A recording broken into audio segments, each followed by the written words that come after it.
On November 7, 2001, less than 2 months after the 9/11 attacks, former President Bill Clinton addressed our new state of affairs with a high-profile speech at Georgetown University.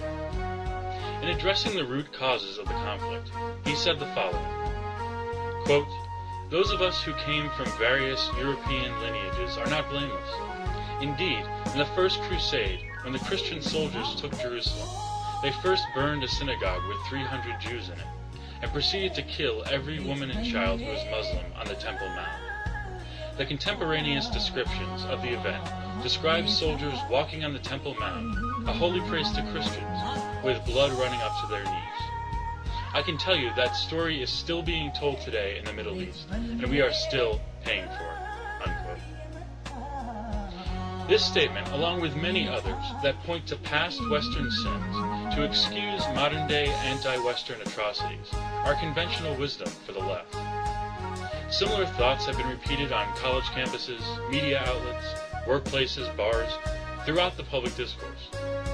Yet to anyone with a solid grasp of history, this statement is absurd and non sequitur. Not because the event is described inaccurately, though the president should have realized that the up-to-our-knees-in-blood line was a common medieval exaggeration, but because the conclusions drawn are spurious. First, Clinton points out that Jews as well as Muslims were victims in the siege of Jerusalem. Indeed, European Jews were also victims. As religious fervor swept the continent, some restless Christians without the means to march to the Holy Land took out their aggression on local non-believers. The Western Latin Christian Crusaders also fought with the Eastern Orthodox Christians, who lay between them and the Muslim Middle East, climaxing in the Crusader sack of Constantinople in 1204. Western Christians even committed atrocities against each other, as they fought over rights to newly conquered lands and jockeyed for influence back home.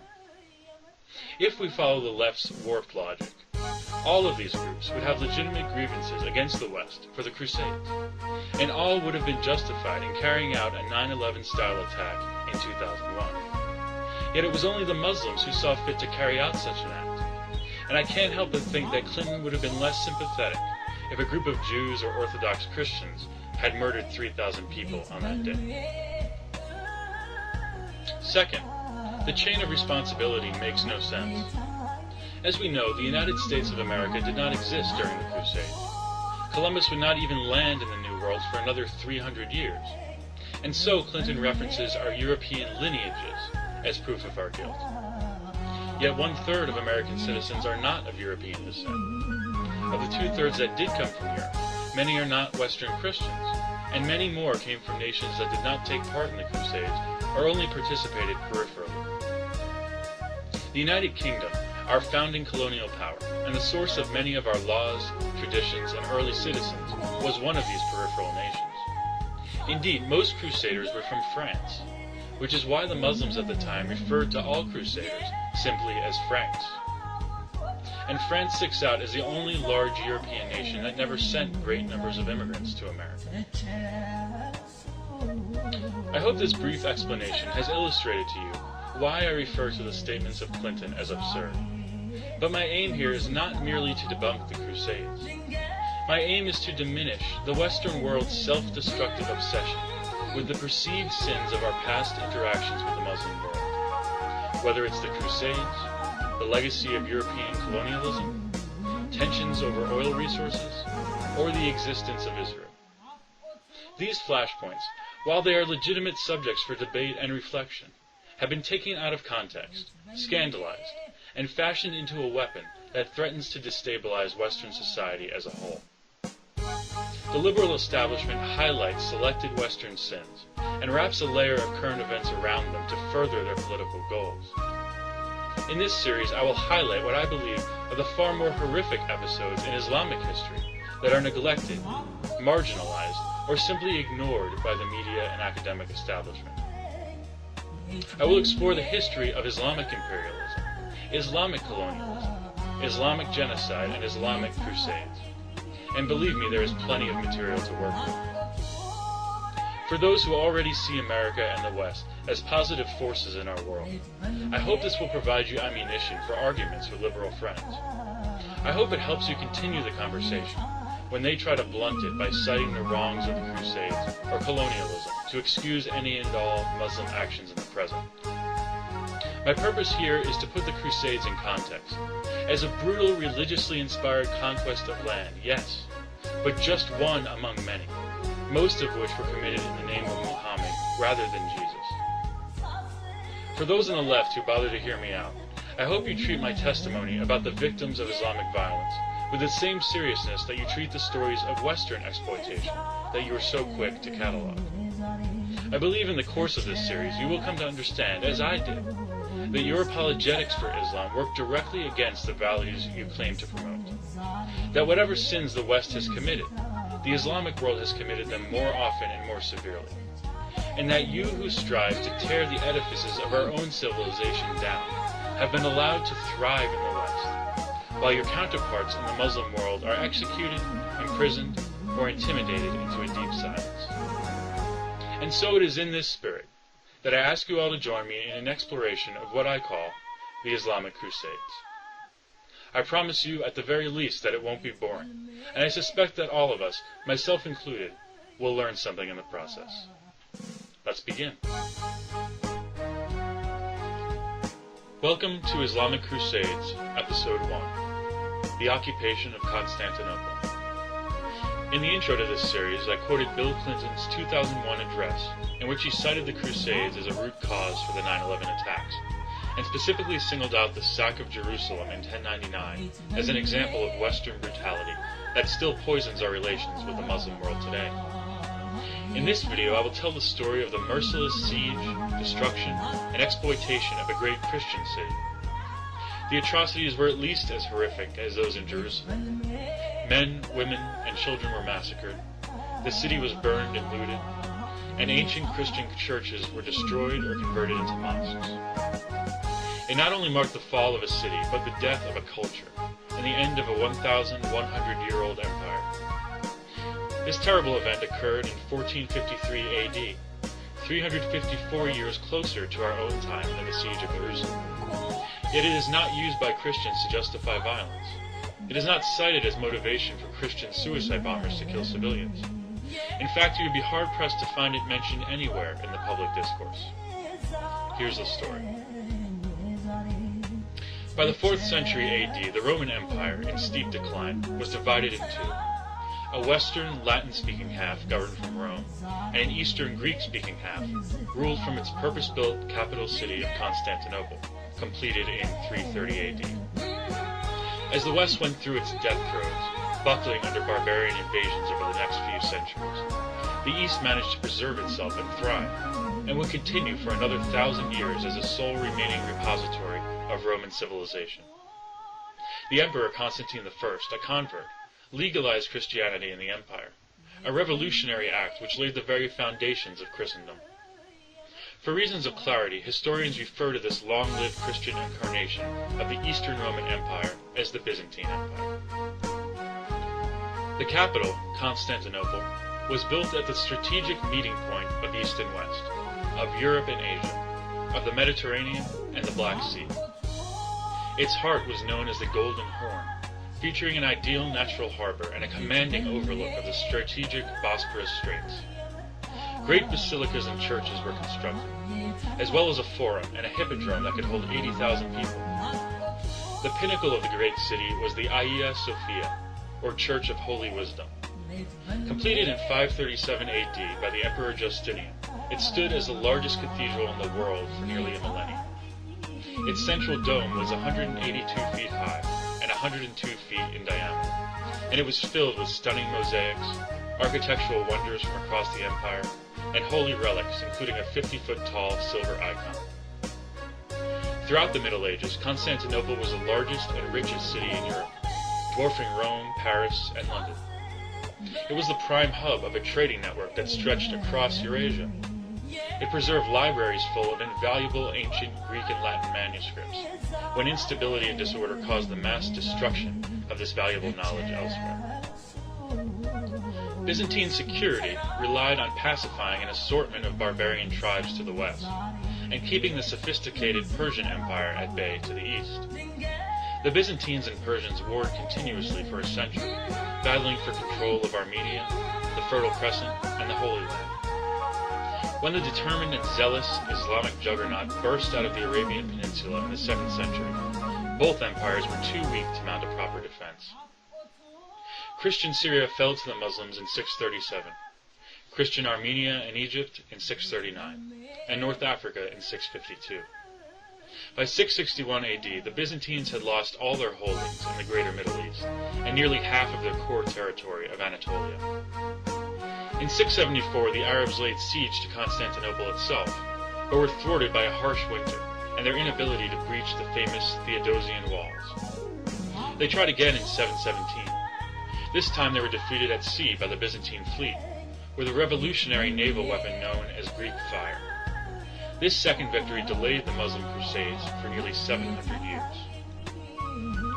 The Byzantine Empire acted as a firewall for that period, preventing a major Islamic incursion into a Europe that was both fragile and fragmented. Those 7 centuries, however, saw a slow and steady decline of Byzantine power. The Arab threat had been replaced by a newly Islamized horde of Turkish nomads from the steppe. A new breed of horseback warrior, known as the Ghazis, endlessly harassed the Byzantine frontiers. They sustained a continuous series of raids into the empire, plundering valuable resources and slowly chipping away at Byzantine territory. Several of these Ghazi tribes united under Osman I and created the Ottoman Empire. By the mid-15th century, the Ottomans controlled most of Anatolia and had crossed the Dardanelles to seize a sizable beachhead of territory on the European side. They had bypassed the city of Constantinople, which was now confined to a small pocket, surrounded on all sides, slowly squeezed and choked. It was a ripe, vulnerable prize for the Islamic conquerors.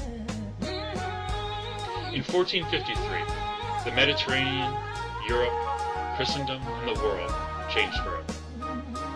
The Ottomans under Sultan Mehmed II amassed 100,000 troops outside of Constantinople, including 20,000 Janissaries, an elite guard made up of Christian slaves. They bombarded the city for 40 days, and finally breached the ancient walls on Tuesday, May 29th of 1453, a date which the Greek world considers unlucky to this day. The following is a contemporary account of the destruction. Bands of soldiers began now looting. Doors were broken. Private homes were looted. Their tenants were massacred. Shops in the city markets were looted. Monasteries and convents were broken in. Their tenants were killed. Nuns were raped. Many, to avoid dishonor, killed themselves. Killing, raping, looting, burning, enslaving went on and on. The troops had to satisfy themselves. The great doors of the Hagia Sophia were forced open, and crowds of angry soldiers came in and fell upon the unfortunate worshippers. Pillaging and killing in the holy place went on for hours. Similar was the fate of worshippers in most churches in the city. Everything that could be taken from the splendid buildings was taken by the new masters of the imperial capital. Icons were destroyed. Precious manuscripts were lost forever. Thousands of civilians were enslaved. Soldiers fought over young boys and young women. Death and enslavement did not distinguish among social classes. Nobles and peasants were treated with equal ruthlessness. The Turks built 4 minarets around the defiled Hagia Sophia, transforming it into a mosque. It served as the chief mosque of Constantinople, now known as Istanbul, for over 500 years. If you visit the site today, you will find the Christian features replaced by the mimbar, from which the Muslim imams preached, huge medallions honoring Islamic caliphs, works of art showing the Kaaba in Mecca, and Islamic footbaths used for cleaning before prayer. These are the same footbaths that Muslim pressure groups have successfully installed at airports, universities, and other institutions across the Western world today. A process of ethnic and religious cleansing begun by the Arab Muslims in the 7th century and continued by the Ottoman Turkish Muslims in the 15th century, was completed by the new modern state of Turkey in the 20th century. The remaining pockets of Greek Christians on the north and west coasts were massacred or exiled, while 1.5 million Armenian Christians were decimated in the East, in a genocide that foreshadowed the Holocaust. It was an inspiration for Adolf Hitler, who justified the viability of his radical plans by asking, after all, who speaks today of the annihilation of the Armenians? And indeed, who speaks today about the fall of Constantinople? Turkey today is 99% Muslim. The native populations have been exterminated or expelled. There was no one to protest, no one to start an uprising, no one to appeal to the UN or EU to send troops and break the occupation. For 555 years, the city of Constantinople has suffered a deep cosmic humiliation, and only the skeletons of the ancient buildings, silent witness to it all, are there to protest. The next time the intimidating voices of Islam, or their leftist apologists in the West, excuse murder, violence, rioting, and grievance-mongering by invoking the occupation of Jerusalem, you need to tell them about the occupation of Constantinople. Before Islam, Egypt was a Christian land. When the Arab Muslims invaded in 641 AD, they called the local people Copts, a derivation of the Greek word for Egypt, Aegyptos. Thus, the Arabs called the local people simply Egyptians, underlining the fact that they were foreign invaders. The capital of Christian Egypt was Alexandria, named after Alexander the Great.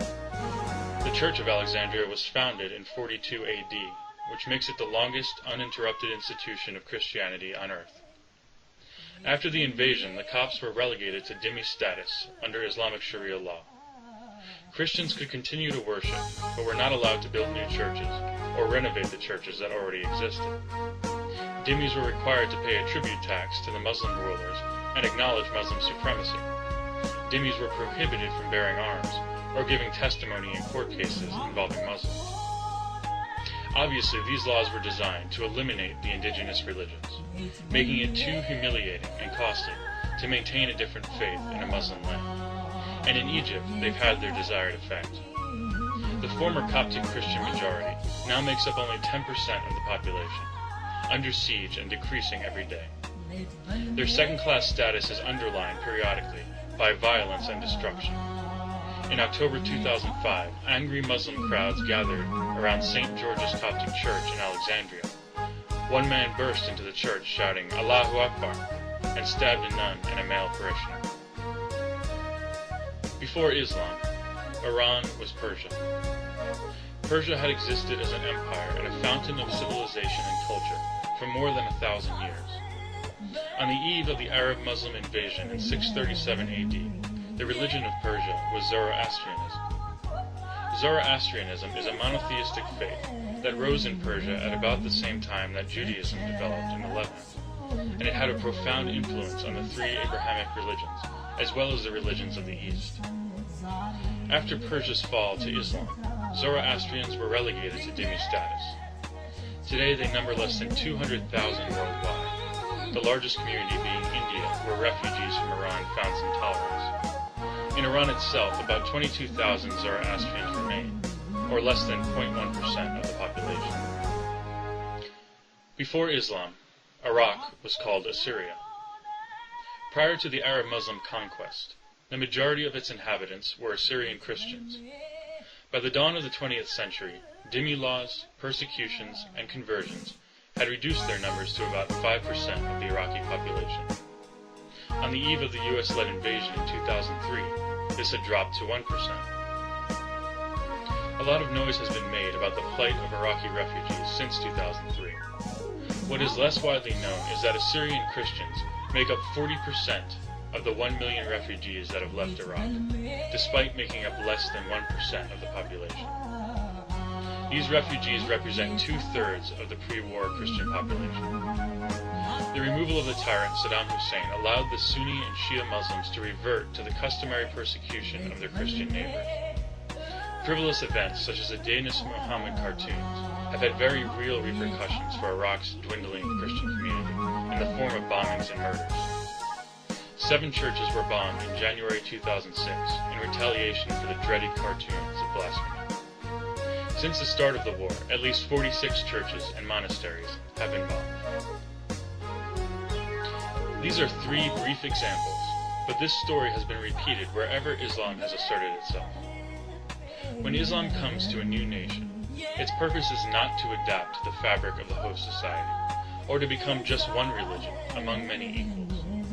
Its goal is to become the dominant religion. The Muslim belief is that once a territory has been under Muslim rule, it can never be relinquished again. And so, former Muslim colonies such as Spain, Israel, and the Balkans are high on the list for reconquest. But make no mistake, any territory is fair game. The territories where Islamic law is in force are known as Dar al-Islam, the domain of Islam. Territories ruled by infidel law are known as Dar al-Harb, the domain of war. This means that any non-Muslim territory, whether it be ruled by humanists, atheists, Christians, Jews, Hindus, Buddhists, etc., is fair game for conquest. In 2003, UK-based Sheikh Yusuf al-Qadrari said, quote, "It has been determined by Islamic law that the blood and property of people of Dar al-Harb is not protected." Unquote. These are the unvarnished, politically incorrect truths about the way in which Islam views the rest of the world. The three vanquished societies I have highlighted are tangible evidence that this creed is translated into action when conditions are favorable for conquest. Please keep this in mind as you make decisions that will determine the future path of your own societies. Jerusalem has been called the most controversial piece of real estate on earth. Jerusalem is widely recognized as a city holy to three world religions. The media consistently refers to it as the holiest site in Judaism and the third holiest site in Islam. It is also home to important Christian sites like the Church of the Holy Sepulchre, the Via Dolorosa, and the Mount of Olives. But it has never been essential to Christian theology that Jerusalem be ruled by a Christian power. The primary justification for the Crusades was to reopen the holy sites to Christian pilgrims who had been barred by the Muslim occupation of the city, not to permanently conquer land. Furthermore, in the 21st century, Christians make up less than 2% of the Holy Land's population, a number that is steadily decreasing as they are driven out by their increasingly radical Muslim neighbors. Thus, today the principal competing claims to the city come from Judaism and Islam. Let's examine these claims. Jerusalem has been the unambiguous center of Jewish religious and national life since it was founded by King David about 3,000 years ago. In 957 BCE, his son, King Solomon, built a temple on a raised area of the city as a permanent home for the Holy Ark of the Covenant. From the very day it was constructed, Jewish life revolved around the temple. The Sanhedrin Council, which governed the nation, was located on the temple grounds. The temple service was at the heart of the Rosh Hashanah and Yom Kippur holy days. The temple was central to the three pilgrim festivals, Passover, Shavuot, and Sukkot, when all Jews were required to gather in Jerusalem. And every 7 years, all Jews were required to assemble at the temple to hear the king read from the Torah. This first temple was destroyed by the Babylonians in 586 BCE, and the Jews were expelled to the banks of the Tigris and Euphrates, but they always longed for Jerusalem. A 2,500-year-old prayer of mourning survives from that time. How shall we sing the Lord's song in a strange land? If I forget you, Jerusalem, let my right hand lose its strength. Let my tongue cling to my palate if I fail to recall you, if I fail to elevate Jerusalem above my highest joy. The Jews returned a generation later and rebuilt a second temple, maintaining full or partial sovereignty over the land for another 6 centuries. In the 2nd century BCE, King Antiochus of Greek-ruled Syria attempted to Hellenize the region and impose the worship of Zeus at the temple. The 8-day festival of Hanukkah celebrates the rededication of the Second Temple after this desecration. The Romans finally destroyed the Second Temple in 70 CE with the intent of erasing the Jewish people from history. They renamed the territory Palestina, a reference to the Jews' biblical enemies, the Philistines, as a final insult. But there was always a Jewish presence in Israel, especially in the holy cities of Jerusalem, Hebron, Tiberias, and Sfat. Elderly Jews from all over the world would make pilgrimage to die and be buried in that sacred ground. In the Middle Ages, villages from Russia to Morocco would pool their money for years just to send one villager to Jerusalem to deliver their prayers to the Western Wall. 3 times every day, Jews face towards Jerusalem and pray for their return to the Holy City. After every meal, Jews pray that God will rebuild Jerusalem speedily in our days. The words, "next year in Jerusalem," are recited by every Jew at the end of the Passover Seder and at the end of the Yom Kippur fast. At Jewish weddings, a glass is broken in commemoration of the destruction of the temple. Several religious fast days, including the 9th of Av, recall the destruction of the temple. Jerusalem appears in the Hebrew Bible 669 times. O Jerusalem, the built-up Jerusalem, is like a city that is united together. Pray for the peace of Jerusalem. The builder of Jerusalem is God. The outcast of Israel he will gather in. Praise God, O Jerusalem. Laud your God, O Zion. Jerusalem also shows up in thousands of rabbinic writings. When one is praying in the land of Israel, he should direct his heart towards Jerusalem. If he is standing in Jerusalem, he should face towards the Holy Temple. All who pray in Jerusalem, it is as if he prayed before the throne of glory, because the gate of heaven is situated there. From the day Jerusalem was destroyed, God has no joy, until he rebuilds Jerusalem and returns Israel to it. In the words of its current mayor, Jerusalem represents the purest expression of all that Jews prayed for, dreamed of, cried for, and died for in the 2,000 years since the destruction of the Second Temple. And yet today, the central structures of Jerusalem are not Jewish. The skyline is dominated by the massive domes of 2 Islamic mosques. In founding a brand new monotheistic faith, Muhammad coveted the approval of the Jews and Christians for credibility reasons, especially the influential Jews of Medina. He made much noise about the conversion of local Jew, who took the name Abdullah ibn Salam, calling him a servant of God. In these early years, he had his followers pray towards Jerusalem, in emulation of the Jews. But when the Jews at large ridiculed his new faith, he rejected Jerusalem. And for the past 1,400 years, Muslims have prayed toward Mecca. Consequently, Muslims in Jerusalem pray with their rear ends facing the Temple Mount. The traditional Hajj pilgrimage to Mecca duplicates the 3 annual Jewish pilgrimages to Jerusalem, the preparation for which Muhammad would have witnessed among Arabian Jews. Muhammad had personally conquered the entire Arabian Peninsula by the time of his death in 632. Only 6 years later, his successors seized Jerusalem, but the city was largely ignored by the Muslim conquerors for 60 years, until political expediency thrust it into the spotlight. During the reign of the Umayyad Caliph, Abd al-Malik, who ruled from Damascus, Syria, the people of what is today Iraq revolted against him, and subsequently conquered the Hijaz, including the cities of Mecca and Medina. As a result, Syrian Muslims could no longer visit those cities. In order to maintain religious relevance, he provided his subjects with a substitute destination by transforming Jerusalem into a center of pilgrimage. Keep in mind Jerusalem is not mentioned once in the Quran, so this was to be a difficult task.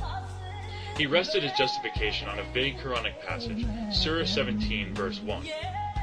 Glory to him who caused his servant to travel by night from the sacred mosque to the farthest mosque, whose precincts we have blessed, in order to show him some of our signs. He is indeed the all-hearing, the all-seeing.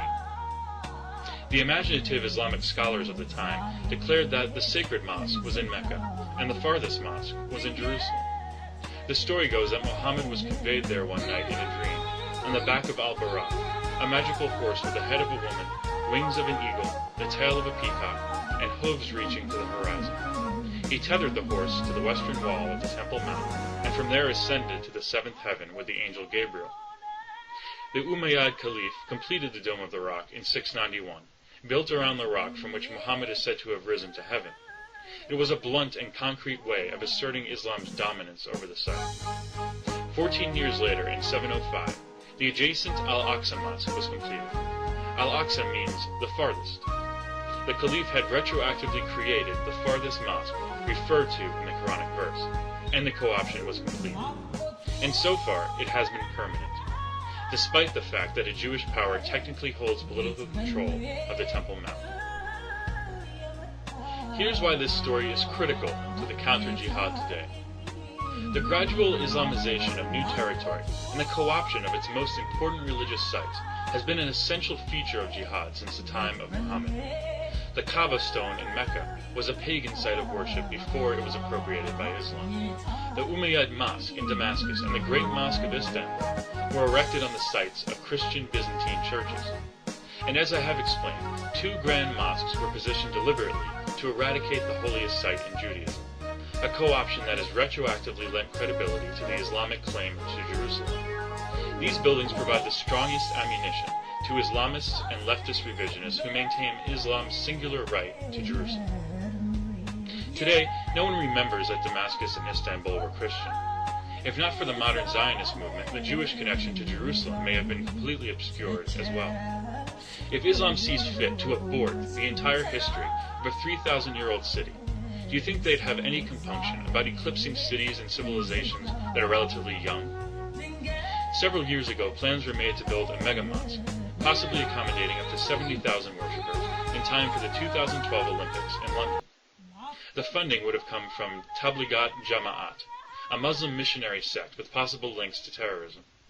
If completed, it would be the largest mosque in Europe, and the largest house of worship in the UK. It would dwarf London's icons such as St. Paul's Cathedral and Westminster Abbey.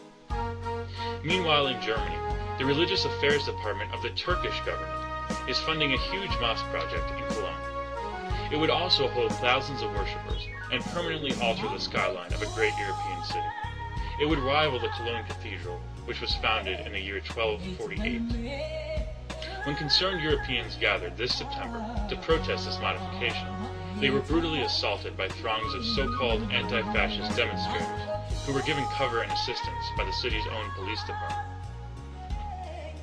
In 100 years, will any Muslims concede that London was British? Perhaps there will be a tense standoff as the city is divided between Islamic and secular blocs. Will Cologne be remembered as German? When mosques outnumber and outshine churches, the former Western character of the city will be consigned to the realm of memories. Will intellectuals in America argue over whether Paris belongs to the French? Might one be castigated as a neocon Frankist to support the construction of provocative ethnic French settlements in the suburbs of Paris, among established Muslim communities?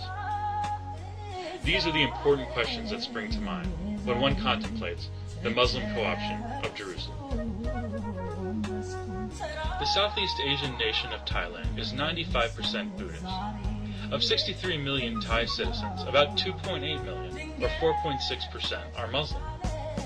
The Muslim population is heavily concentrated in 3 provinces in the far south, where they make up about 80% of the population: Pattani, Narathiwat, and Yala. Since 2001, nearly 3,000 Thai citizens have been killed in an ongoing Islamist insurgency in the south. In comparison, about 1,000 Israeli citizens have died since the beginning of the Second Intifada in 2000. Yet there is a drought of media coverage on the Thai jihad, and few Westerners are aware of it outside of a small niche of blog readers. Jihadist attacks began in earnest in 2001, focusing on symbols of government authority, such as police and military installations, and even schools. 19 policemen were killed in 50 insurgency-related incidents by the end of the year. The government reflexively blamed the attacks on criminal, commercial, or clan rivalries in the local area. In early 2002, Prime Minister Thaksin Shinawatra stated, "There's no separatism, no ideological terrorists, just common bandits." In July 2002, after 14 policemen were killed within 7 months, Thaksin publicly denied the role of religion in the attacks, and was quoted as saying he did not think religion was the cause of the problems down there, because several of the policemen killed were Muslim. The Thai Interior Minister suggested that the attacks were a backlash against a recent drug crackdown by police. The knee-jerk reaction of many in the West was to blame the troubles on economic marginalization. But the Deep South's economy has improved markedly in recent years. Between 1983 and 2003, the average per capita income of Pattani province grew more than 500%. From 2002 to 2004, household income improved about 20% in the 3 provinces, compared to 9.4% growth for Thailand as a whole. Between 2000 and 2004, the poverty rate in Narathiwat province fell from 40% to 18%. Nor did the Muslims suffer from political exclusion. By the late 1990s, Muslims were holding senior posts in Thai politics, such as Wan Muhammad Noormatha, who served as the chairman of parliament and interior minister in Prime Minister Thaksin's administration. The government included 14 Muslim members of parliament and several senators when violence broke out in 2001. Also, Muslims dominated the local governments in the 3 Muslim-majority provinces and were able to voice their political grievances openly. And yet, the violence accelerated. In 2002, 75 insurgency-linked attacks amounted to 50 deaths among police and army personnel. In 2003, officials counted 119 incidents. From January to March 2004, more than 600 people were killed in a new wave of shootings and bombings. The mounting scale and sophistication of the insurgency eventually forced the government to recognize that this was more than mere banditry. The Buddhist citizens demanded action, and the military imposed martial law in the insurgent provinces. Despite this new measure, Thaksin was not ready to give up on appeasement. He mobilized the nation to fold 100 million paper cranes as a peace offering. In December 2004, 50 Thai army planes saturated the south with what became known as a peace bombing. The jihadists were not impressed. Hours later, militants shot a prosecutor dead in Pattani province. The next morning, 4 Thai troops were bombed at a rest stop, and a local official was severely injured by a car bomb. In March 2005, respected former Prime Minister Anand was appointed as chairman of the National Reconciliation Commission, tasked with bringing peace to the South. A fierce critic of the government's crackdown, he especially deplored the declaration of martial law. He submitted his final recommendations in 2006, which included the introduction of Islamic Sharia law, deploying an unarmed peacekeeping force, and establishing a peaceful strategic administrative center for southern border provinces, an agency that sounds about as useful as the UN. Also in 2005, General Santhi, a Muslim, was appointed Thai Army Chief. In August 2006, following the simultaneous bombing of 22 banks in Yala province, General Santhi broke with the government policy and insisted on negotiating with the jihadists. Santhi himself admitted he was unsure of who to negotiate with, as the jihadists remained nebulous and seemingly leaderless. Still, on September 22, 2006, he and a group of disgruntled officers led a coup and deposed Prime Minister Thaksin. In November 2006, the new coup-appointed Prime Minister explicitly apologized to Southern Muslims. He adopted a more conciliatory tone and committed the government to improving socioeconomic conditions and educational standards in the South. The reaction to this apology was a dramatic increase in assassinations, bombings, and arson attacks. The monthly death toll increased by 30% in the 5 months after the coup compared to the 5 months before the coup. It would be hard to find a society more alien to the West than Buddhist Thailand. Yet the Thai government and populace have gone through an eerily similar progression of reactions in combating Islamist violence. Their first reaction in 2001 was denial. They denied any religious component to the violence and cited economic and political oppression as the root cause. During the 2005 riots in France, the French government and global media downplayed the Islamic angle. The perpetrators were described as immigrant youths, or more seldom as North African youths, but never as Muslims, and economic and political deprivation were deemed to be the root causes. In 2004, facing a spike in violence, the Thai government was compelled to react with harsh measures, but they soon lost their focus and reverted to such absurd gestures as peace bombing the South with paper cranes. In the months following 9/11, Americans stood resolutely in pursuit of decisive confrontation with Islamic fascism. Over time, the focus has dissipated into weariness over long-running wars and frustration over cumbersome security measures. In 2006, the Thai National Reconciliation Commission recommended the institution of Sharia law in the South as a concession to the Islamists. In 2006, the Dutch Justice Minister suggested that Sharia law would be acceptable in his country if approved by a 2/3 majority. In 2006, the Swedish Democracy Minister said, "We must be open and tolerant towards Islam and Muslims, so that when we become a minority, they will be so towards us." In 2008, the Archbishop of Canterbury called Sharia law in Britain unavoidable, and in fact Sharia courts were recently established to handle civil matters within the British Muslim community. In September 2006, the Thai military, led by a Muslim, deposed the democratically elected government and started in immediately with apologetics and appeasement. This emboldened the terrorists and was met by a 30% increase in bloodshed. In August 2005, Israel unilaterally pulled its soldiers and civilians out of the Gaza Strip. Left-wing American Jews purchased existing greenhouses and farms from the Gaza Jews so that they could be given to the Palestinians as a goodwill gesture. Since then, they have been converted into terminals for weapons smuggling tunnels. The concessions emboldened the Islamists, who proceeded to shower thousands of rockets into Israel proper, and demanded that the Jews evacuate those areas as well. The Thai Jihad demonstrates that Islamist violence is not rooted in economic and political alienation, or in a rebellion against Western imperialism and capitalism, nor in a backlash against Christian fundamentalism. Islamist violence is rooted in Islamic ideology. Thai Muslims tend to study abroad in the Middle East and Pakistan. Many return to Thailand to teach in religious schools, passing the extremism to a new generation. Patani Muslims are reported to have received training at Al-Qaeda centers in Pakistan, and have forged links with groups such as the Moro Islamic Liberation Front in the Philippines, and the Free Aceh movement in Indonesia. This is a global phenomenon. Oil money funds radical mosques and schools, locals are radicalized, and violence proliferates. It's the same in London and Jerusalem as it is in Patani and Yala. Perhaps the most important lesson of the Thai Jihad is that insurgent Muslims, who make up less than 5% of the population, have overshadowed the political landscape for a decade. It has been the bloodiest insurgency on earth outside of Iraq. It was the primary reason behind a coup that brought down the central government in Bangkok.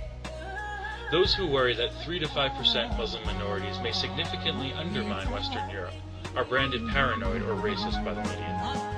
The story of Thailand makes it clear that relatively small minorities can destabilize a national government and throw a society into chaos, let alone 10% or more, as in a country like France.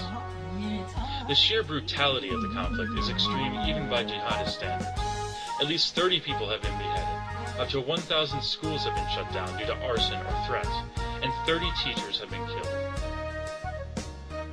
One reason is that Thai Muslims are very much aware that they are on the periphery of the global jihad, with world media focused disproportionately on the Middle East. They hope audacious attacks will attract more notoriety and prestige to their cause. Another reason is that Buddhists are considered by Muslims to be idolaters. While Christians and Jews under Islamic domination may choose between conversion, death, or a gradual humiliating decline as dhimmis, idolaters do not have the dhimmi option.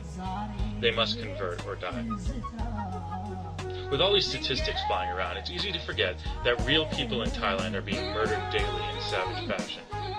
If you have a strong stomach, visit the link I've provided to the Zombie Time blog for a truly disturbing visual portrayal of the jihad in Thailand. Above all, I encourage you to research the situation in Thailand further. Spread the word to your liberal friends and acquaintances. They will be baffled when they realize they can't fall back on their usual anti-Western talking points to explain jihadist violence in this formerly peaceful Eastern nation. Why do they hate us?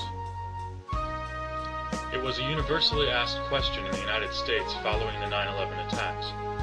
A majority on the left and a sizable minority on the right believe it was blowback from our imperialistic foreign policy in the Middle East. They consistently cite three primary offenses: U.S. support for repressive Arab regimes, U.S. support for Israel, and the stationing of U.S. troops in Saudi Arabia. Let's hear from the left in their own words. And as for their motivations, I think we have a good understanding. They've been very clear about it. As for the Americans, they turned against the United States when, from their perspective, the United States was occupying Muslim lands by putting permanent military bases in Saudi Arabia. The United States supports brutal and corrupt regimes which block democracy and modernization and development. They oppose particular policies like the decisive U.S. support for the 35-year military occupation of Palestinian territory, which has been harsh and brutal and relies crucially on U.S. military and diplomatic support. If those are the root causes, Mr. Chomsky, why did the United States come under jihadist assault only 7 years after the Declaration of Independence, when we had only just won the right to our own land and had not the will or the means to impose our alleged imperialist ambitions on the Middle East? Why were Americans routinely killed, kidnapped, ransomed, and enslaved by Muslims 184 years before Israel took control of the West Bank and Gaza Strip, and 165 years before there even existed a state of Israel for the United States to support? Sir, I want to quote an issue on terrorists that you mentioned in the book. When it comes to terrorists, you say Reagan bombed Libya and Bush made war on Iraq and Clinton bombed Afghanistan and also a pharmaceutical plant in Sudan to send a message to terrorists. And then came the horrors in New York, Washington, Madrid, London, Bali, Egypt, and Iran.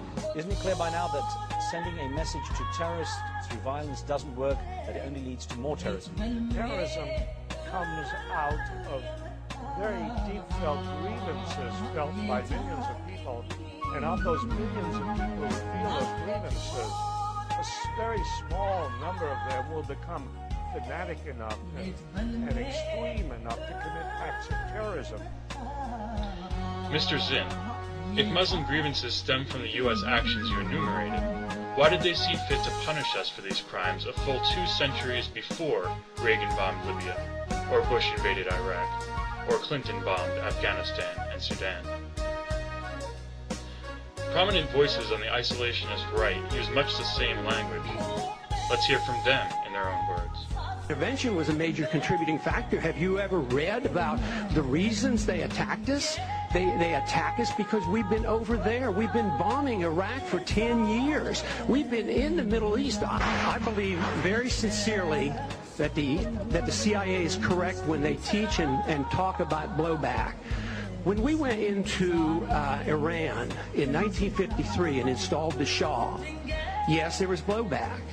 The reaction to that was the taking of our hostages, and that persists. And if we ignore that at our own risk. That if we think that we can do what we want around the world and not incite hatred, then we have a problem. They don't come here to attack us because we're rich and we're free. They come and they attack us because we're over there. Ron Paul says they attack us because we're over there. Why then did the Muslim Barbary pirates attack us in the late 18th century, when the United States did not even possess an armed naval force? Why did they see fit to attack us preemptively, 170 years before we installed the Shah in Iran? Oh, listen, the reason the terrorists were over here is because we are over there. No. We were attacked because of what we do. It is the United States policy in the Middle East and in that part of the world that has enraged and antagonized these evil people. They're coming over here because they want us out of that part of the world. And when has America ever been attacked? Why do you think We were attacked. bin Laden attacked us? Mr. Buchanan, can you explain how the presence of peaceful American trading vessels in the Mediterranean so enraged and antagonized Muslims that they felt the need to take Americans as slaves? You asked, when has America ever been attacked? We were attacked in 1783. The so-called Barbary states were a collection of Islamic sultanates along the coast of North Africa, which today comprise the nations of Morocco, Algeria, Tunisia, and Libya.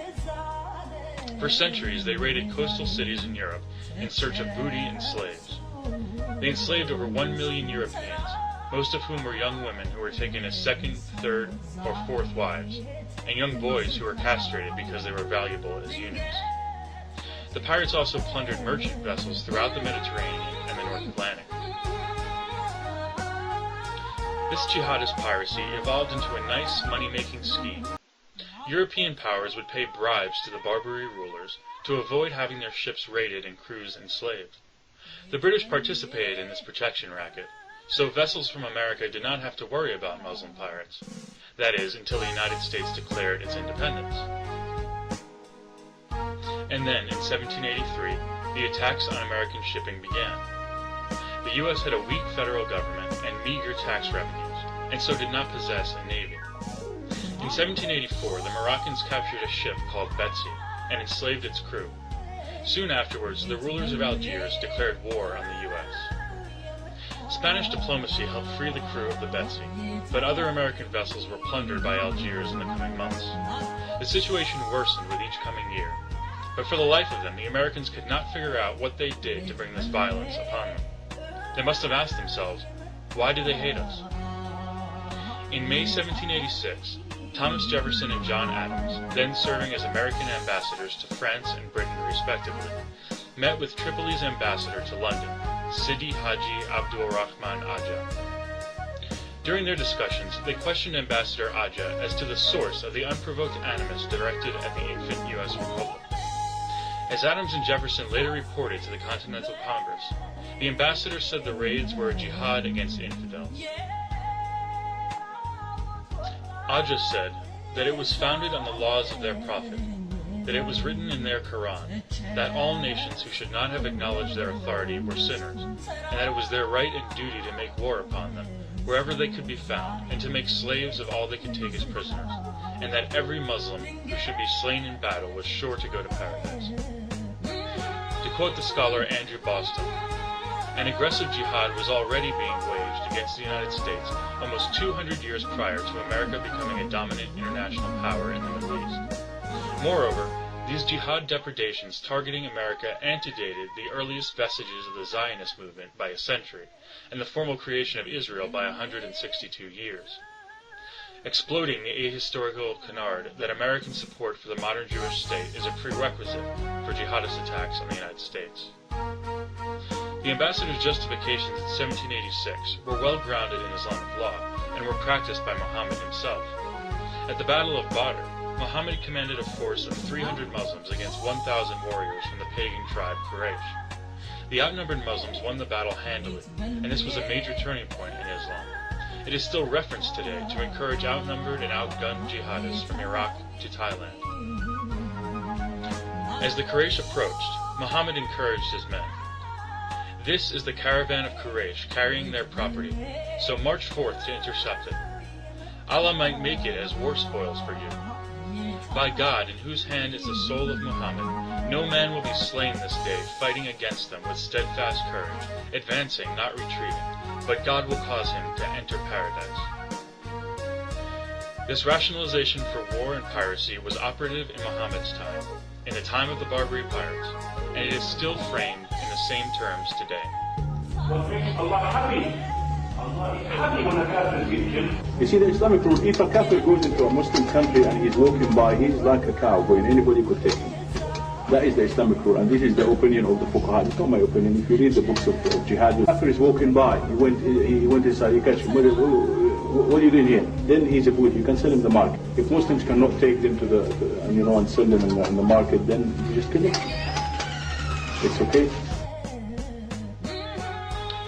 Ron Paul likes to talk about the intentions of the founders, how they warned us to stay out of foreign entanglements.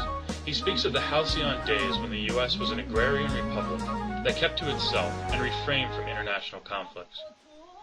Ever since the founders died, politicians of all stripes have co-opted their writings and statements to bolster their own contemporary political positions. But when the Barbary pirates attacked, the founding fathers were still alive. They were still running our government. They were told in no uncertain terms that they were being attacked in the name of jihad, and they digested this lesson.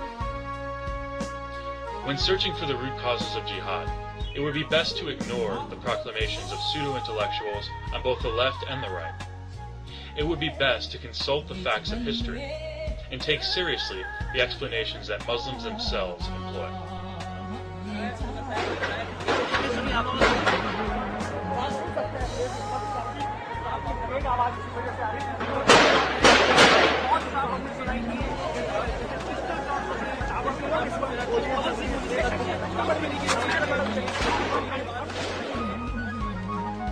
It's a massive, this is being triggered off by explosions beyond doubt. Explosions so large that they've consumed the entire wing of the Taj Hotel. A massive explosion that seems to be close to destroying one of the most beautiful structure that represents not just the city of Mumbai, the heritage of Mumbai, the spirit of Mumbai, that's going up in smoke even as we speak tonight. Shantanu Pulaskar is our reporter reporting live. These scenes of the burning Taj Mahal Hotel were on live feed to cable and satellite networks around the world. Many Westerners had heard of the rivalry between India and Pakistan, and may have been aware of the tensions centering on the disputed territory of Kashmir, but the sheer brutality and brazenness of the Mumbai massacre brought the jihad in India to global consciousness as never before. Unfortunately for India, the Mumbai attacks were only unique in terms of the high-profile media coverage accorded to them. The casualty figures, while appalling, were rather standard in the context of the series of Islamic terror attacks in India in the 21st century, and they are dwarfed by the massacres of tens and hundreds of thousands, sometimes in a single day, that pepper the 1,300-year history of Islamic conquest on the Indian subcontinent. Before the Islamic juggernaut burst in from the west, the native religions of these lands were Hinduism, Buddhism, and Sikhism. The jihad against India was extraordinarily brutal, even by Islamic standards.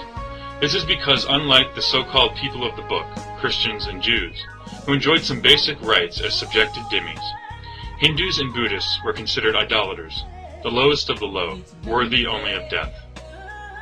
Only 25 years after Muhammad's death, Islamic forces had crushed the Sassanid Persian Empire, and thus brought the spearhead of Islam to the borderlands of India. The first permanent Muslim foothold on the subcontinent was achieved with Muhammad bin Qasim's conquest of Sind in 711 AD. He demolished temples, shattered sculptures, plundered palaces, killed all able-bodied men, and carried their women and children into slavery. For example, it took his army 3 days to slaughter all the inhabitants of the port city of Dabal. But the Arab-Muslim conquest would stall here in the northwestern frontier. By the end of the 10th century, however, newly Islamized Turkic tribes began to expand the Ummah into what is now northwest India proper. Mahmud of Ghazni, who was also known as the Sword of Islam, mounted 17 plundering expeditions between 997 and 1027 AD into North India. Each winter, Mahmud descended into India, filled his treasure chest with spoils, and amused his men with full freedom to pillage and kill. Each spring he returned to his capital richer than before. At Mathura he took from the temple its statues of gold encrusted with precious stones, and emptied its coffers of a vast quantity of gold, silver, and jewelry. He expressed his admiration for the architecture of the great shrine, judged that its duplication would cost 100 million dinars and the labor of 200 years, and then ordered it to be soaked with naphtha and burnt to the ground. 6 years later he sacked another opulent city of northern India, Somnath, killed all its 50,000 inhabitants, and dragged its wealth to Ghazni. In the end, he became perhaps the richest king that history has ever known. A subsequent conqueror, Muhammad Khaliji, had the distinction of single-handedly wiping out the Buddhist culture on the subcontinent by the end of the 12th century. He conquered their stronghold in Bihar, and burned their famous library to the ground, slaughtering thousands of Buddhist monks and destroying dozens of ancient temples in the process. Muslims have done their best to erase any trace of this culture, even as recently as March 2001, when the Taliban destroyed 4 giant statues of Buddha in Bamiyan, Afghanistan.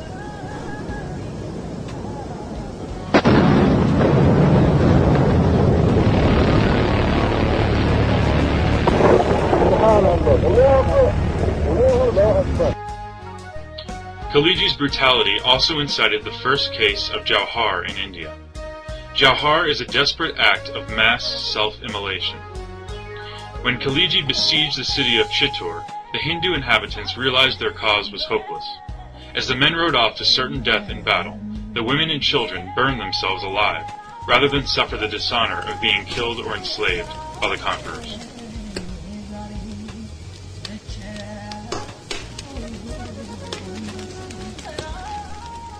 Another Turkic Muslim warlord, Timur, known as Tamerlane in the West, crossed the Indus River in 1398 and eventually captured the capital of Delhi.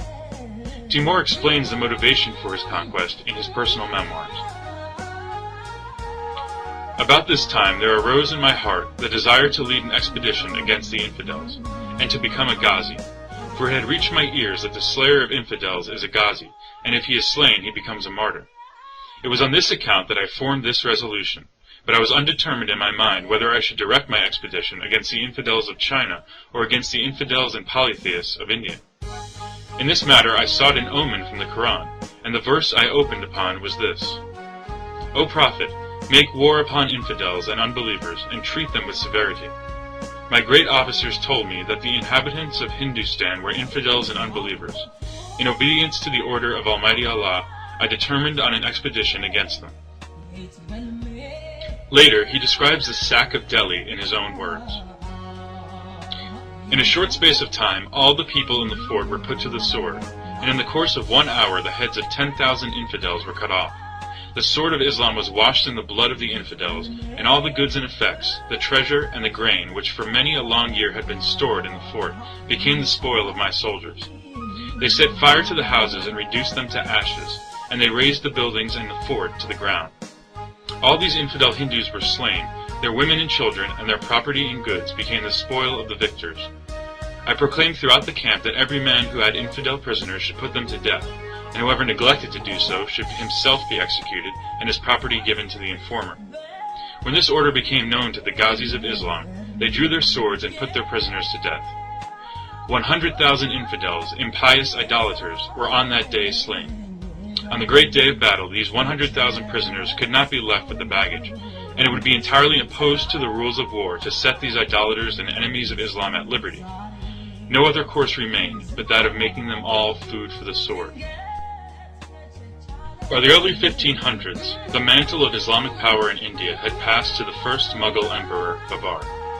Over the next centuries, the Mughal Empire would expand to occupy nearly the entire Indian subcontinent. During the Mughal period, outright slaughters and enslavements were less common, but the regime provided many incentives to convert to Islam by means of degrading dhimmi laws and burdensome jizya taxes.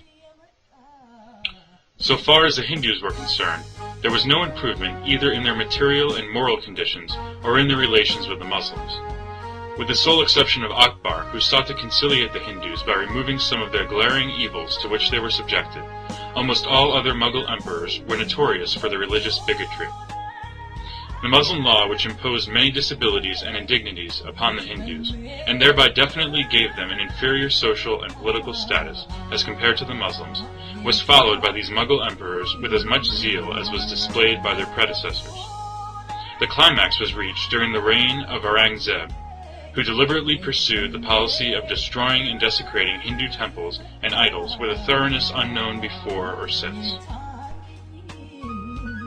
Based on Muslim chronicles and demographic calculations, Indian historian K.S. Lal has estimated that the Hindu population of India decreased by 80 million during the millennium of Islamic rule. Yet despite a deliberate policy of genocide and conversion over the 1,000 years of partial or complete Muslim rule, the majority of the population miraculously retained their Hindu religion as modernity dawned on the subcontinent. In the next episode, we will explore the continuing Islamic efforts to reconquer India in the modern era.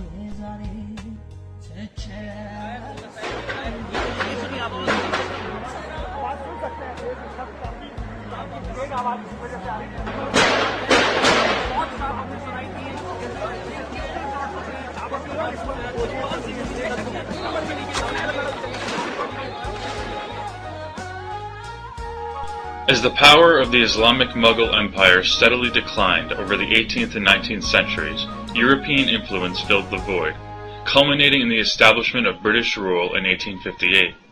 This period of colonialism is well known and universally demonized in the West, and many blame British intervention for the Hindu-Muslim tensions we see in the region today.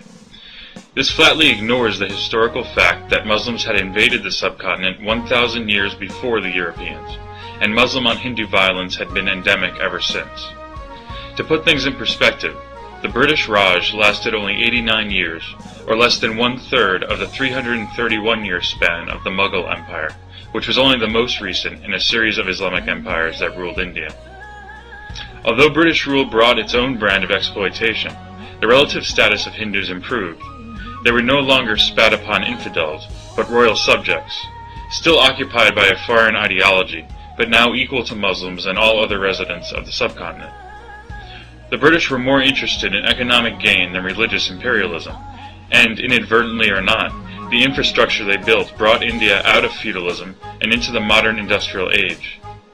Railways, roads, canals, bridges, and telegraph lines were rapidly established so that raw materials such as cotton could be transported more efficiently to ports for export to England. By 1920, India had the fourth largest railroad network in the world, and 85% of the railroad network that still serves 18 million Indians per day in 2009 was built by the British in the colonial period. After World War II, the British came under increasing pressure to leave, and no longer had the financial resources or domestic support to continue their occupation. In 1947, the British Viceroy assembled leaders of the Hindu, Muslim, and Sikh communities, who decided to partition the land. Hindu and Sikh-dominated areas would become a smaller core state called India, while Muslim areas in the west and east would form a new state called Pakistan. The Prince of Kashmir, a majority Muslim territory with a large Hindu minority, hesitated to join Pakistan, and Islamic forces invaded to force the issue. The prince called for military help from India, igniting the First India-Pakistan War and ensuring division and instability in Kashmir ever since. The name Pakistan is a recently fabricated acronym based on the 5 Muslim-majority regions in northwest India: Punjab, the Afghan border states, Kashmir, Sindh, and Baluchistan. Pakistan declared itself an Islamic republic and later codified the supremacy of Islam when it adopted the Quran as the basis for its constitution. In contrast, the Republic of India's constitution laid the foundations for a secular democratic state in which the rights of all citizens would be respected. In the chaos following partition, millions fled across the newly drawn borders, and about 500,000 died in intercommunal fighting. The fate of the minorities who remained on the wrong side of the borders is very telling. In 1947, the population of West Pakistan, later known simply as Pakistan, was 15 to 20% Hindu. Today that figure has fallen below 2%. Hindus have been murdered, expelled, and legally marginalized. Religious minorities have been forcibly converted, and temples have been destroyed. Just as Arab Muslim textbooks and media vilify Jews, Pakistani Muslim textbooks incite violence against Hindus. A 2003 study conducted by 30 experts of Pakistan's education system found incitement to militancy and violence, including encouragement of jihad and martyrdom, a glorification of war and the use of force, perspectives that encourage prejudice, bigotry, and discrimination towards fellow citizens, especially women and religious minorities, and towards other nations, and omission of concepts that can encourage critical self-awareness among students. With the rise of the Taliban in the northwest frontier and the Swat Valley, the atrocious conditions for minorities are only getting worse. In early 2009, the Taliban instituted jizya, the tax that Muslims are required to collect from subdued minorities, on the infidel population of the Swat Valley. In May 2009, 2,000 Sikhs, who refused to pay the tax, were forced to flee and take refuge in a Sikh shrine near Islamabad. Sharia courts have been established in Swat, meting out such progressive penalties as death for adultery. In the former East Pakistan, known as Bangladesh today, the Hindu population has seen a similar decline since partition. Persecution reached a level of genocide in 1971 when civil war broke out between West Pakistan and East Pakistan. Bengalis in East Pakistan were pushing for independence, so West Pakistan sent tens of thousands of occupying troops to put down the revolt of their fellow Muslims. But during the occupation, Hindus wound up being the main victims. They made up less than 20% of the population, but accounted for an estimated 80% of the 3 million deaths and 80% of the 10 million refugees who fled over the border to northeast India. In a report to the Senate Judiciary Committee, Senator Ted Kennedy wrote, "Field reports to the U.S. government, countless eyewitness journalistic accounts, reports of international agencies such as the World Bank, and additional information available to the subcommittee document the reign of terror which grips East Pakistan. Hardest hit have been members of the Hindu community who have been robbed of their lands and shops, systematically slaughtered, and in some places painted with yellow patches marked H. All of this has been officially sanctioned, ordered, and implemented under martial law from Islamabad." American professor R.J. Rummel noted that the genocide and gendercidal atrocities were also perpetrated by lower-ranking officers and ordinary soldiers. These willing executioners were fueled by an abiding anti-Bengali racism, especially against the Hindu minority. Bengalis were often compared with monkeys and chickens. Said Pakistan General Niazi, "It was the low-lying land of low-lying people." The Hindus among the Bengalis were as Jews to the Nazis, scum and vermin that should be exterminated. Anti-Hindu crimes proliferate to this day. 98% of reported rapes in Bangladesh are registered by Hindu women. The so-called Vested Property Act has seen up to 40% of Hindu land forcibly confiscated, and Hindu temples are regularly vandalized. The Islamist Jamaat-e-Islami Party joined the government in 2001, sparking a new round of fleeing refugees, violent attacks, and forced conversions. The government has openly called for the, quote, Talibanization of the state. Meanwhile, the opposite has happened in India. Not only has the minority Muslim population grown, but it's exploded at a 50% faster rate than the Hindu population. Between 1961 and 2001, the raw number of Muslims increased from 47 million to 138 million, a growth of 193%. In short, the Muslim community of India proper has been thriving, as the Hindu communities in Pakistan and Bangladesh have been harassed and bullied into irrelevance. Muslims have full voting and citizenship rights in India, and just as in Western Europe, the Muslim vote is becoming crucial to swinging elections. And like in Western Europe and North America, the ruling Socialist Congress Party in India is reluctant to criticize its Muslim population for fear of provoking civil violence. Of course, the horrific violence emanating from the Muslim community and from Islamic groups in neighboring Pakistan continues unabated. The following is a partial list of recent atrocities. 257 killed and more than 1,000 injured in 15 coordinated bomb attacks in Mumbai. Attack on the Indian Parliament complex in New Delhi led to the killing of a dozen people with 18 injured. 4 members of the Pakistan-based Islamic group Jaish-e-Mohammed were later convicted. Twin car bombings in Mumbai killed at least 52 people and injured 150. Indian authorities blamed the Kashmiri Islamic group Lashkar-e-Taiba. 3 explosions in busy shopping areas of South Delhi killed 59 and injured 200. The Islamic Revolutionary Group claimed responsibility. 7 bomb blasts on the Mumbai Suburban Railway killed over 200 people. Police blamed Lashkar-e-Taiba and Students' Islamic Movement of India. A series of 6 explosions in Jaipur killed 63 people and injured more than 150. Serial explosions in the western city of Ahmedabad killed 45 people and injured more than 150. The Indian Mujahideen claimed responsibility. 5 bomb blasts in New Delhi's popular shopping centers left 21 people dead and more than 100 injured. The Indian Mujahideen claimed responsibility. And we all remember the Mumbai massacre that played out in front of our eyes on live TV in November 2008. And yet it seems that India is powerless to act. Because both India and Pakistan now possess nuclear weapons, India today faces the same unsettling choices that Israel will face in the near future when Iran acquires nukes. Democracies are accountable to their people. Wars in which the sons and daughters of the nation die in combat are barely tolerated, let alone wars in which entire cities are wiped off the map. Meanwhile, Islamic governments are only accountable to the Quran. And so today, the population of India is held hostage by aggressive Islamists who value death as they value life. India faces the same conundrum as the Western democracies. How can they maintain an open and pluralistic society while confronting an enemy who will gladly use those very attributes to sow death, fear, and destruction in their cities? But even free people have their limits. And if another Mumbai-style attack occurs on Indian soil, the people's anger may be impossible to contain. Yes, not this one. We are one. We have a unity. Tell all the politicians to please come down and face this. All these politicians have divided us. These terrorists, by doing something like this, see what's happened. We are all together. We have come as Mumbai today. We have come as someone from the north, someone from the south. We have come as Mumbai. We have come as India here. At the time we have tolerated Pakistan. Why not sanctions against Pakistan? Because it is also harboring terrorism, and it's high time we have tolerated them. It's now time to destroy.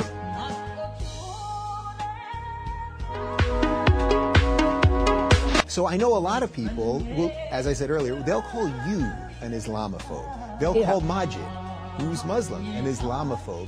What do you make of the meme of Islamophobia? Because at one time, I feared that the government was going to come for our free speech, so infringing on our First Amendment. But what I'm now fearing is that we're taking it away from ourselves by what the universities are doing, and by every debate ends in someone being called a racist, right? We know what's happened to Sam. that it's not the government, but it's the use of words to stifle debate. We are doing it ourselves. You know, when the Charlie Hebdo incident happened, I expected all newspapers in the free world, all televisions, the whole media to stand in solidarity with them and republish those cartoons to show them this is what we do, this is what we are about, it's an idea. And the Islamophobia meme, if you want to, first of all, you know, to criticize an idea is not to be phobic. Islam is a religion, it's a faith, it's a set of beliefs, it's an idea, it's not the people. Muslims are very diverse and many of them disagree on many things, including the position of Muhammad, including whether Muhammad should be drawn or not drawn, criticized or not criticized. So given all of that, yes, you're right. It's not only the government. We shouldn't. Of course, the government is lobbied by 57, nations of the Organization of Islamic Conference, that through the United Nations and other international bodies is trying to make them adopt laws that leave Islam out of the realm of discussing ideas and criticizing ideas. But it's not only that. We are doing it to ourselves. Schools are doing it, the education system, the press, even individual. I think that some of it is because we are scared, because we think, we don't want to be shot, we don't want to be killed. Which is just what they want, right? They want, because the fear is as powerful, if not more powerful perhaps, than murdering somebody, right? Absolutely, absolutely. That's the whole point of terrorism.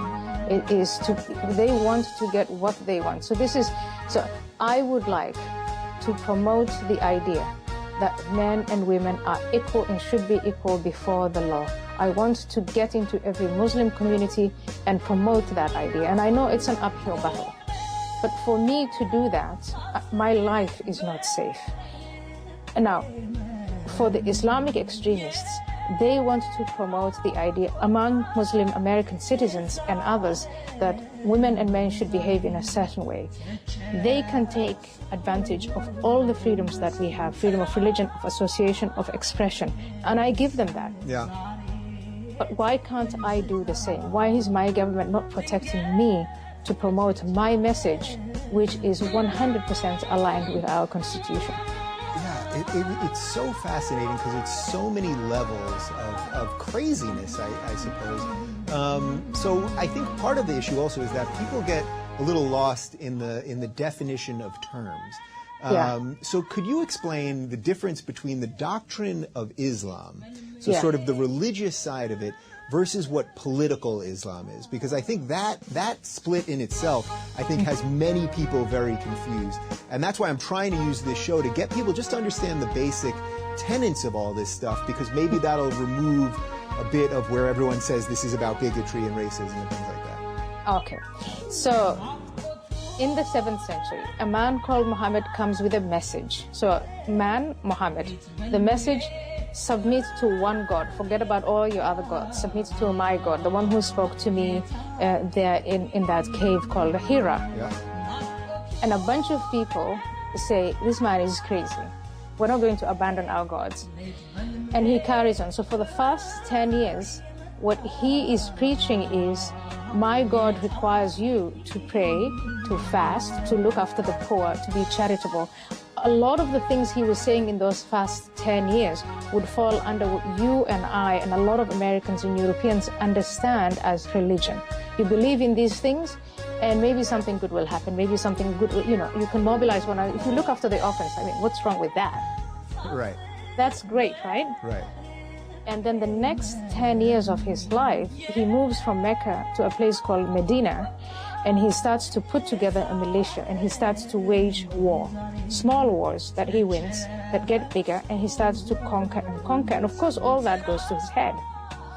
And from then on, the second 10 years of Muhammad's life, that's when political Islam comes about. In the first 10 years, he was saying, please reconsider. Think about having all these many, many gods, give them up, come to my one God, and it would be your choice to do it. From Medina onwards, you had to do it, had to happen at the tip of a sword. And every victory strengthened him and his followers in doing that. And that happened for centuries afterwards. So a lot of the people today who are using Islam as a political tool to get people to do what they want them to do are following Muhammad in this example. That is why Muhammad is relevant. That's why he needs to be discussed, to be drawn. Who was he? Did he really live? Is this really what he said? If he said so, was it really moral? Yeah. We should discuss Muhammad the way we discuss Hannibal.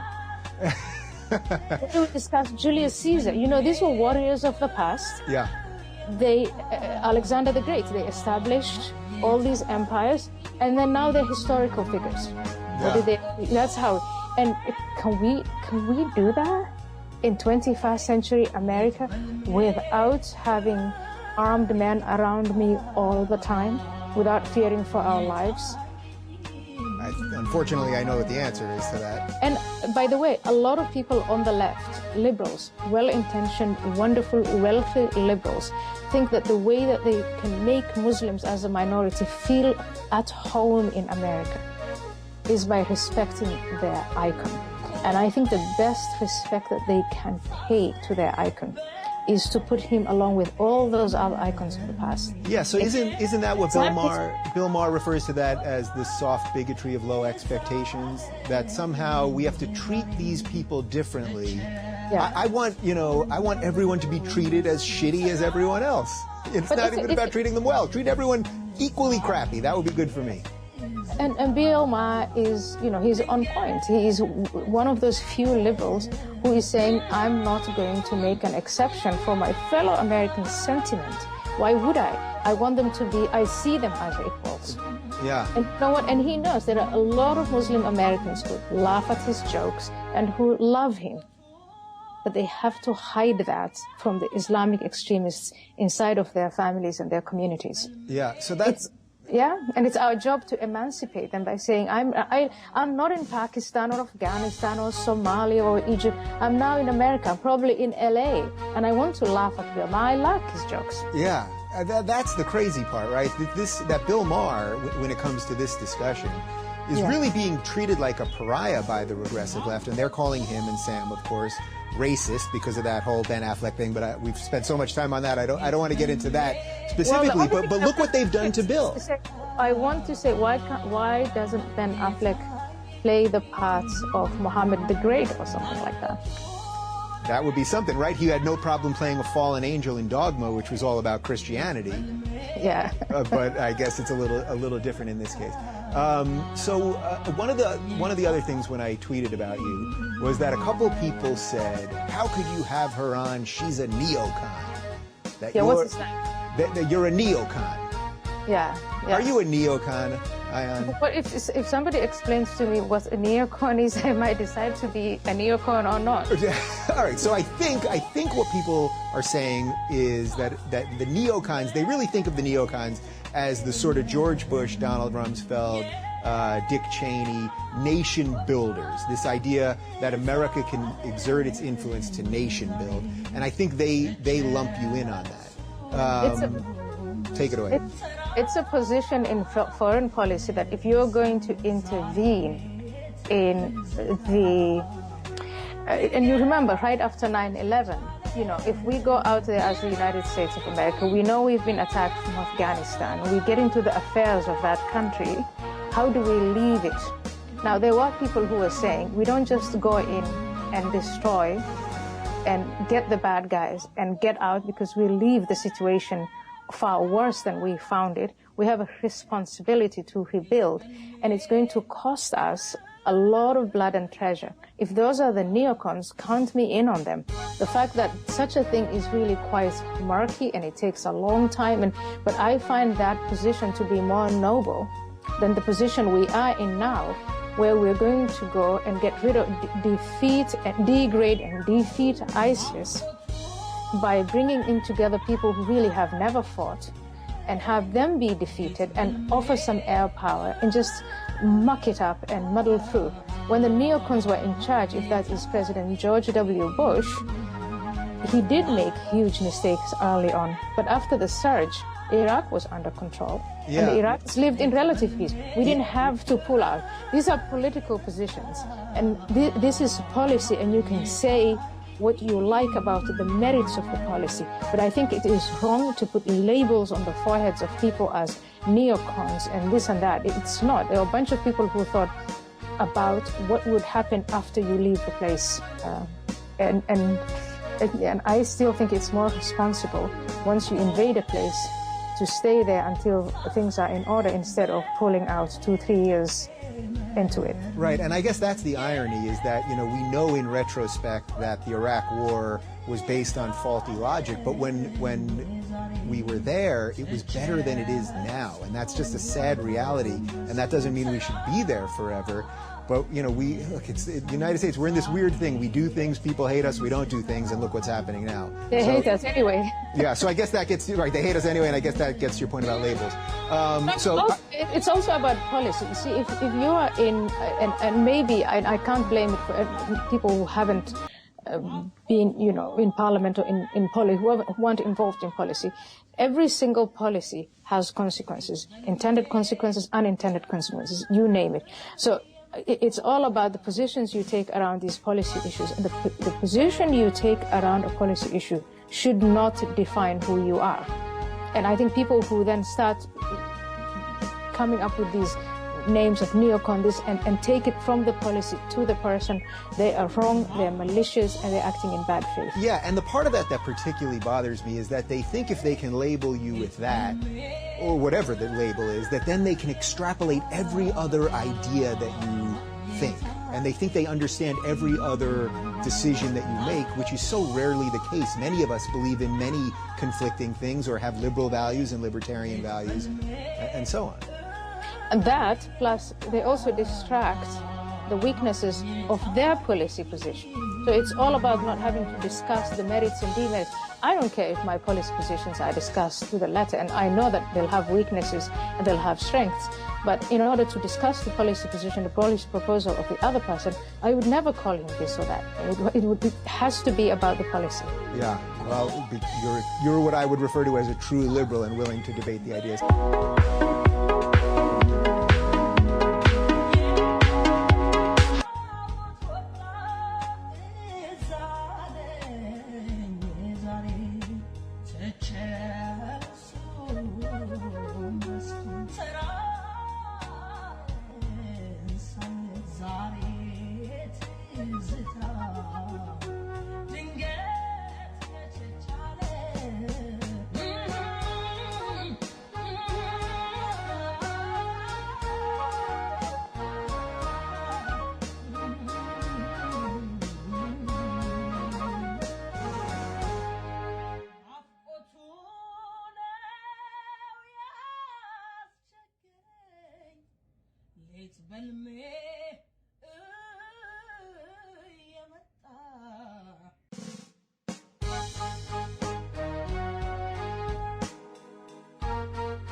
It's been me.